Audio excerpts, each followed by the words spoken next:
Hello world, I'm Mermaid. Today, I'm one of the most popular girls at magic school. But it hasn't always been this way. You see, my dad, Triton, is the ruler of the Undersea Kingdom. My mother passed away when I was a little kid. That's why Dad has taken care of me since my early years. On the one hand, he spoiled me with luxury. On the other, his parenting style was super overprotective. I couldn't make my own decisions. I had no say in the choice of friends, clothes, and even books. He was sure that homeschooling has been a safer option for the future undersea queen. So I wasn't allowed to go to a regular school. Also, he hired security guards to watch me wherever I go. They kept other creatures away from me, especially boys. When I was 10 years old, our neighbor Mermaid Boy tried to give me a card on Valentine's Day. And guess what? My dad made his entire family move to another ocean. I've never been on a real date and never been kissed. My only true friend was my starfish, but I didn't lose hope. And one day, a life-changing opportunity knocked on my door. I found a cheerleader's flyer from a magic school, which is located out of the sea. I got so inspired by those happy faces. I needed to become one of them, so I decided to spend my senior year out of the sea. I was shaking while trying to get my dad's permission, but he just tore the flyer, gave me a cold, arrogant look and said, "Don't even think about it." For the first time in my life, I got the courage to stand for myself. I yelled, "You cannot tell me what to do, Dad! I'm an adult!" But he laughed in my face and left for an urgent business meeting. That was very painful, but I didn't give up that easily. Later that night, I snuck into his closet and took a potion to turn my tail into legs. Early in the morning, I ran away from the palace. Thankfully, my car worked well in both worlds. On my way to school, I imagined how much fun I would have. Oh gosh, I was so naive. In my first geography class, I made a laughingstock of myself because I didn't know any countries other than the underwater kingdom. My legs were so inconvenient that I fell in the middle of the cheerleader audition. Pinky, the head of the cheerleading squad, said, "But you're a princess. Why are you so bad at dancing?" They kicked me out, of course. At lunch, I ate paper napkins because I thought they were food. Loveboy posted this video and it went viral in a blink of an eye. Even my cousin still sends me the napkin lady memes. I was hoping to meet real friends here, but everyone avoided me and whispered behind my back.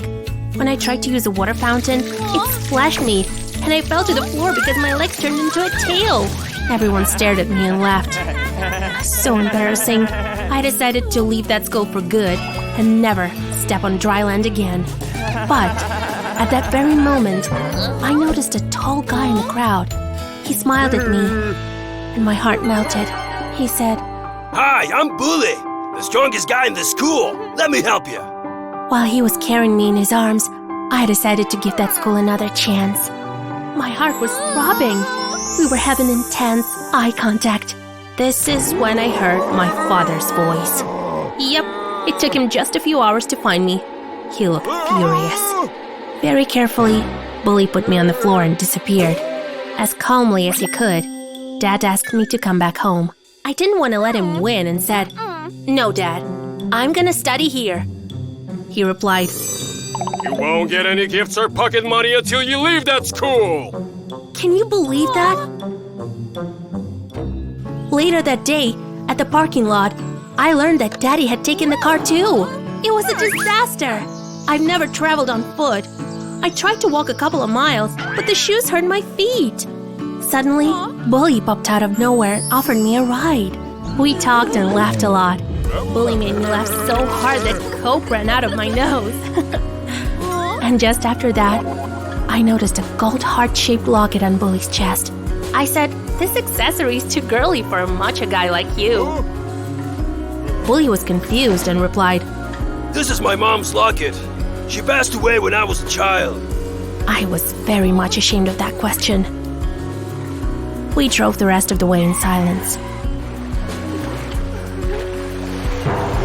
My gloomy dad met me on the shore, and Bully said a hurried goodbye.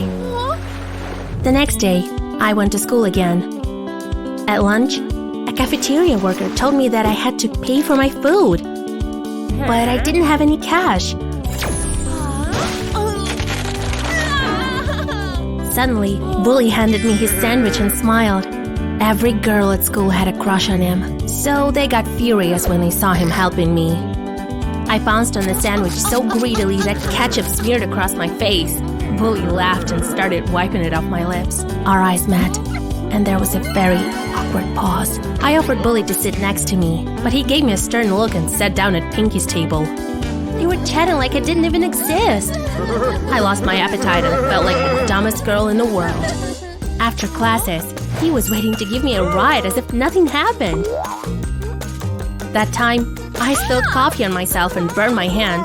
Bully gently took my hand, blew on it, and then kissed it. What was that? That weird game between us continued for several months. Bully always appeared when I needed his help and disappeared just as suddenly. He never paid attention to me in public. I couldn't figure out whether he liked me or not. So, I used all sorts of tricks to test his feelings. Touched his hand accidentally, faked falling in front of him, and so on. Once, I asked him to fasten a zipper on my top. Bully was slowly pulling the zipper up. And then, all of a sudden, he kissed my shoulder. Caught by surprise, I abruptly raised my hand and broke his nose. I caught his loving eyes many times, but still, usually he acted very coldly. One day, he was driving me to the shore as usual. When he stopped the car, I lost my patience and asked him directly, "Do you like me or not?" He looked very sad and opened his mouth to say something, but my overprotective dad showed up before Bully said a word. Bully squeezed my hand and said goodbye. Later, I opened my fist and saw his mom's locket. I was on cloud 9. He truly liked me. He was just too afraid of my dad. Later that night, I found old letters that my dad wrote to my mom. And gosh, my dad was such a poet. He even signed, "XOXO, your sweet turtle," at the end of each letter. And then I got a genius idea.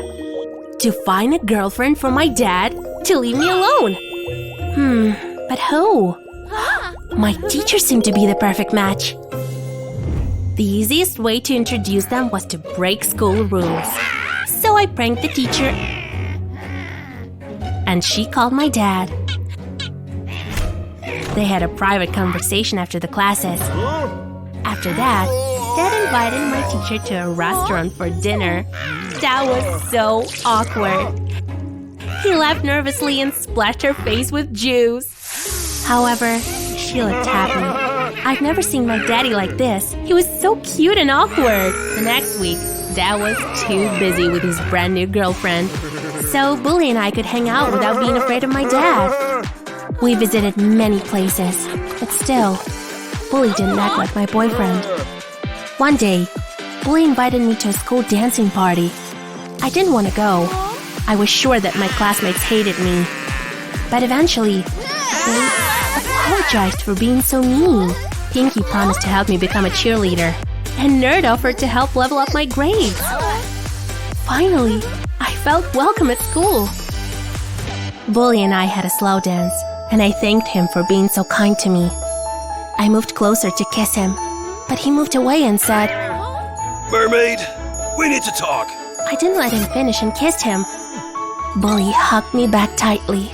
Next second, my dad popped out of nowhere and began to yell at Bully. I paid you for protecting my daughter, not kissing her! What? Is this true? I looked at Bully. He nodded, looking like a guilty puppy. He had been lying to me this whole time. He was just making money. I looked around. Everyone was staring at us. Some even filmed this scene. I couldn't stand it anymore, so I pushed Bully away and left the party in tears. Later that night, I was crying in my room. Bully betrayed me in front of everyone. My father ruined the party, and my life too. I was sure if I show up at this school again, they'll pelt me with mud. Suddenly, Dad knocked on my door. I expected him to start scolding me, but he looked very sad too. It turned out that my teacher broke up with him after that ugly scene at the party.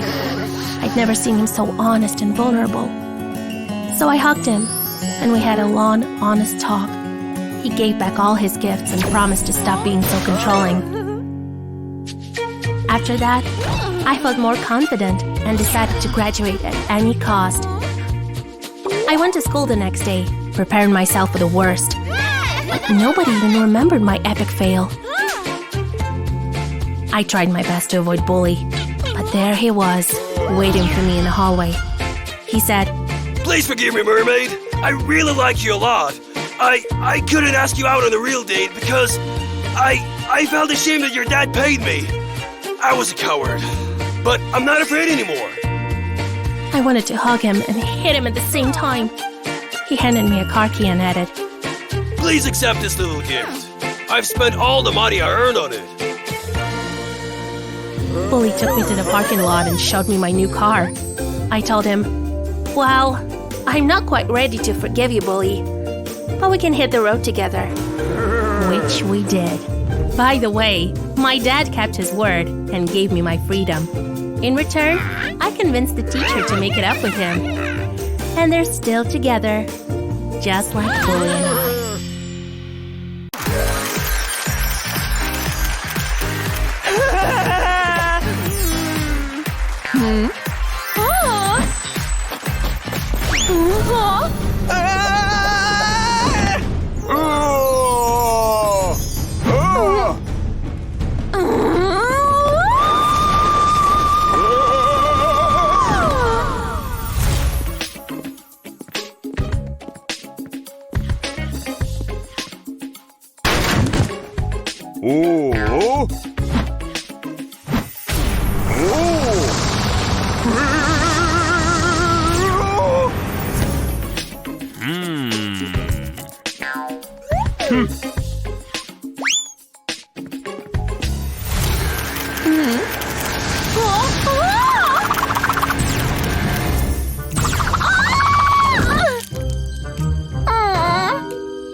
Hmm.